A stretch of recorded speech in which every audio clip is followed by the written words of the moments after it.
সেজন্য আল্লাহ বলছেন ওয়াকুল্লাহুম ফি আনফুসিহিম কাওলাম বালিগা, এমনভাবে কোরআন থেকে আলোচনা করেন কোরআনটা যেন তাদের নিজের ভিতরে ঢুকে পড়ে।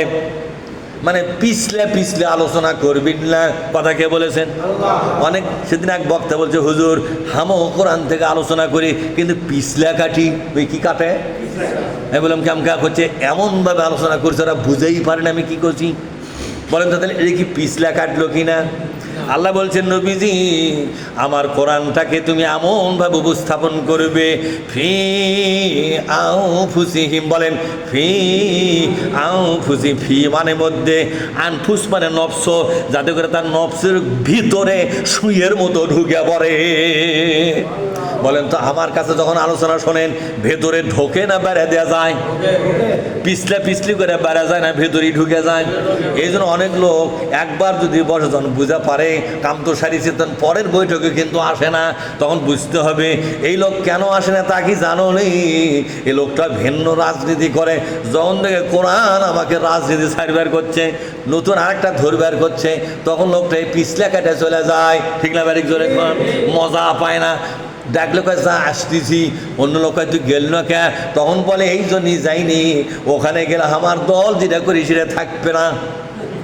আমি সেদিন তাফসির বুঝা ভালাছি, তারপরে তাফসির পিছলে গেছেন ওর ভেতরে ঢুকছিল ভেতরে। এই জন্য আল্লাহ বলছেন অকুল্লাহুম, তুমি তাদের কাছে বলো, কি বলো? আমার এই কোরআনটাকে বলো ফি আনফুসিহিম, যাতে করে তাদের নফসের ভিতরে কোরআনটা ঢুকে পড়ে, সুইয়ের মতো করে ঢুকে দাও।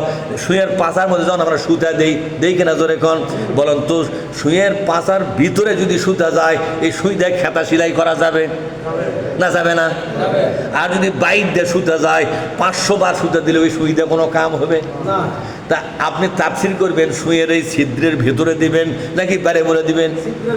এখন আমার কাছে তাফসির শুনতেছেন, আমি কি তাফসির সুইয়ের বাইরে দেই না সুইয়ের ছিদ্রের মধ্যে দেই? আপনার কাছে সাক্ষী দেন কিভাবে দেই। আজকের তাফসির কি ভিতরে ঢুকছে না বাইরে গেছে? ঢুকছে। যুবক তুমি কাউ ঢুকছে? ঢুকছে। এবার আল্লাহ তাআলা বলছেন কাওলাম বালিগা, যাতে কথাটা একেবারে তাদের নফসের ভিতরে ঢুকে যায়। তাহলে এই আয়াত দ্বারা বোঝা গেল যারা ভিন্ন দল করে তাকেও তোমরা ডেকে নিয়ে আসবে কোরআন শোনাবার জন্য। বুঝলেন না আমার কথা? কে বলছেন? কে বলছেন?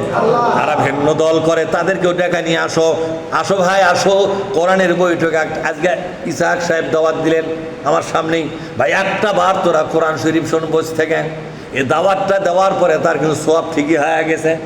ওরা আসুক না আসুক ওর বিষয়, ওদের আশার উপরে সওয়াব নির্ভর করে না। আমার ভাইয়েরা যে আলোচনাগুলো করলাম, আলোচনা ভালো লাগলো বলেন তো?